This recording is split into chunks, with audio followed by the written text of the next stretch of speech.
La irresistible Lu Andrea Salomé. Ayer hablábamos de Federico Nietzsche, vinculándolo con el fútbol un poco alquímicamente, y bueno, me acordé de esta mujer que la verdad tuvo una vida y desarrolló un papel entre mediados del siglo XIX y casi mediados del siglo XX que vale la pena conocer, y además me acordé porque fue la única mujer a la que Nietzsche le pidió matrimonio, pero inútilmente, porque él se enamoró de ella, pero todos se enamoraban de ella. Era una rusa hermosa, había nacido en San Petersburgo en 1861. Fue parte de la primera camada de psicoanalistas que existió. Fue discípula de Freud. Ahora retomamos lo de Nietzsche, que fue en su primera juventud, pero en su vida adulta, y quizá lo más importante que hizo, aunque hizo más allá de compartir su vida con hombres increíbles, su propia obra la desarrolló como psicoanalista. Fue discípula de un Freud que recién comenzaba a desarrollar su teoría. Ella se analizaba con Otto Rank en aquel momento. A Freud fue Lu Andrea Salomé la primera mujer que le discutió su manera de interpretar la sexualidad femenina y le dijo que le estaba dando muy poca importancia al clítoris. Esa es un antecedente muy interesante de Lu Andrea Salomé, pero antes de esa etapa en Viena, pasó por muchas otras etapas y fueron todas realmente recordables, ¿no? Porque estuvo como en el centro, que en cada momento de su vida estuvo en el centro de donde estaban pasando las cosas. Fue una protagonista de época. Hubo una película de Liliana Cavani que se llamó Más allá del bien y del mal, que se vio en alguna época, hace unos años, donde se mostraba un triángulo amoroso entre ella, el filósofo y escritor Paul Rée, y Friedrich Nietzsche. Pero la película abusaba de la idea del trío, se lo quería vender como un ménage à trois. Y en realidad ella tuvo una relación con Paul Rée y con Friedrich Nietzsche, y ella les propuso vivir una vida en común, pero no tenía nada que ver con un ménage à trois ni con un triángulo sexual. Ella lo que quería era un triángulo intelectual, un triángulo filosófico, y eso fue lo que vivieron. No tuvo nunca ninguna relación. Su relación con ninguno de ellos dos fue una relación amorosa en el sentido físico de la palabra. Tal vez amorosa en otro sentido, sí. Lu Andrea Salomé era hija de un general del ejército imperial ruso. Era la única mujer entre 5 hermanos, y ya desde los 17 años... la verdad que leyendo su vida, yo leí la autobiografía de ella, Mirada Retrospectiva, y uno puede ver cómo siempre hay algunos indicios en las épocas. Yo insisto mucho con esto, porque ahí están los indicios, ¿no? Su vida y su juventud fueron un poco anteriores a la Revolución Rusa, pero ya leyendo la vida que ella llevaba hacia finales hacia 1880, por ahí, ya se ve un tipo de feminismo, quizá protofeminismo, en las mujeres rusas, que muestra a Rusia como un territorio mucho más vinculado a la búsqueda de nuevos caminos, a la búsqueda de nuevos modos de vida, que lo que era Europa en aquel momento, que Europa estaba en la época victoriana, y estas mujeres, las rusas, eran mujeres de la aristocracia. Ella vivía en la corte, pero ya a los 17 años convenció a un pastor, Aguilot se llamaba el tipo, que era 25 años mayor que ella, a que la aceptara como discípula y lo convenció para que le enseñara teología, filosofía y religiones comparadas. Por supuesto, Guillot fue el primero de los tipos que se enamoró de Lu Andrea Salomé, se quiso separar de la mujer y casarse con ella, pero ella le dijo que no, que tenía muchas otras cosas interesantes para hacer antes que casarse.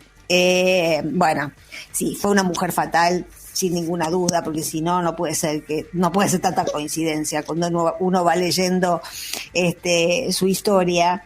En 1880 ella viaja desde San Petersburgo a Zúrich con su madre, pero porque en Zúrich estaba la única universidad que en aquel momento admitía alumnas mujeres.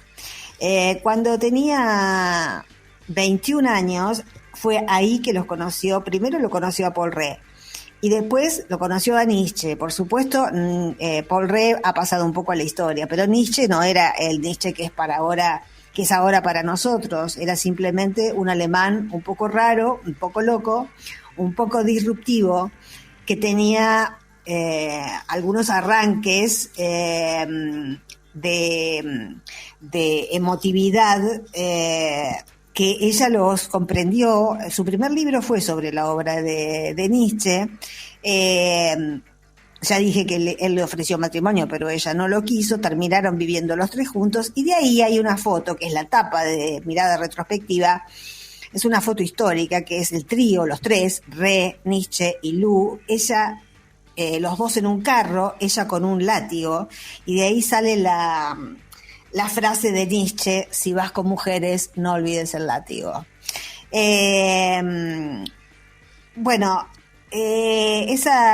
Esa convivencia fue para pensar, para estudiar, para leer juntos. Eso era lo que ella quería y lo que ellos también aceptaron.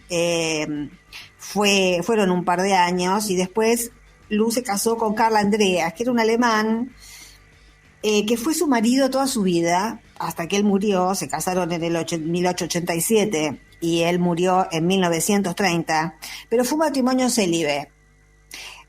Ellos acordaron que ella iba a tener una vida abierta, que iba a disfrutar de su sexualidad, de su sensualidad, que iba a tener viajes, que iba a tener amantes, que iba a hacer lo que quisiera, porque en realidad ella le propuso divorciarse, pero él no podía aceptar la vida sin ella, y ella le dijo, bueno, pero entre nosotros no pasa nada ni pasará. No existía atracción física, pero existía algo que eso es misterioso, que no se sabe qué es, qué puede llegar a ser eso, porque realmente ella vivía sus momentos más intensos no solo por sus amantes, porque por el tema sexual, porque su amante más duradero fue Rainer Maria Rilke.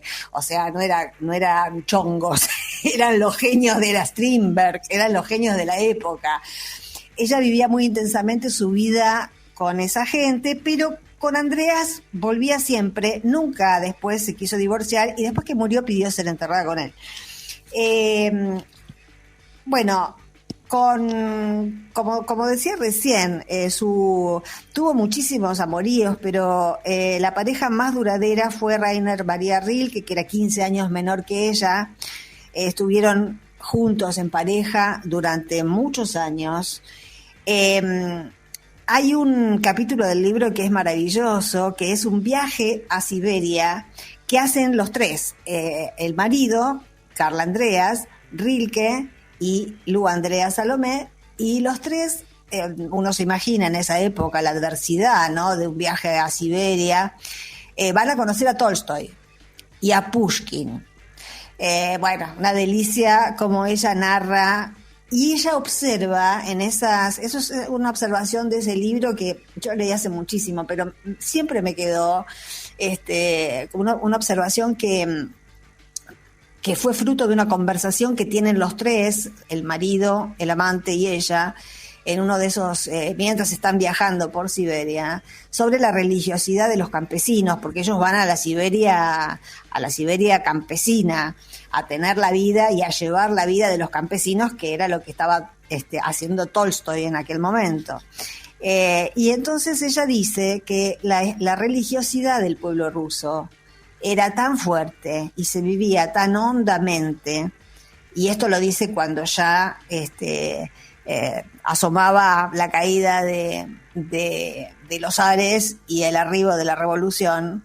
Y ella dice que solo entre un pueblo tan religioso, con una religiosidad tan profunda, va a ser posible una revolución y un cambio de régimen, porque era una cuestión de trasladar, es como trasladar la libido de la religión a la política, y efectivamente, bueno, algo de eso después terminó sucediendo.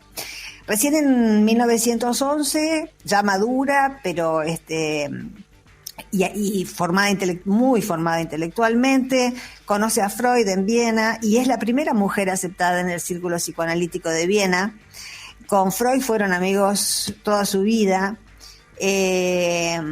Y bueno, y está ese dato que yo decía al principio, que tal vez ella no se desarrolló como una psicoanalista muy completa porque hacía demasiadas cosas al mismo tiempo, pero sí tuvo la perspicacia en ese psicoanálisis naciente y en esas ideas nacientes que Freud tenía sobre la sexualidad femenina, la envidia del pene, todas esas cosas, el placer vaginal, en fin, todo lo que sabemos de la teoría originaria de Freud, en disentir y decirle a su amigo Sigmund que las mujeres no vivían la sexualidad tal como él se lo imaginaba. Bueno, Lu Andrea Salomé murió a los 76 años y al día siguiente de su muerte la Gestapo entró a su casa y le confiscó toda su biblioteca.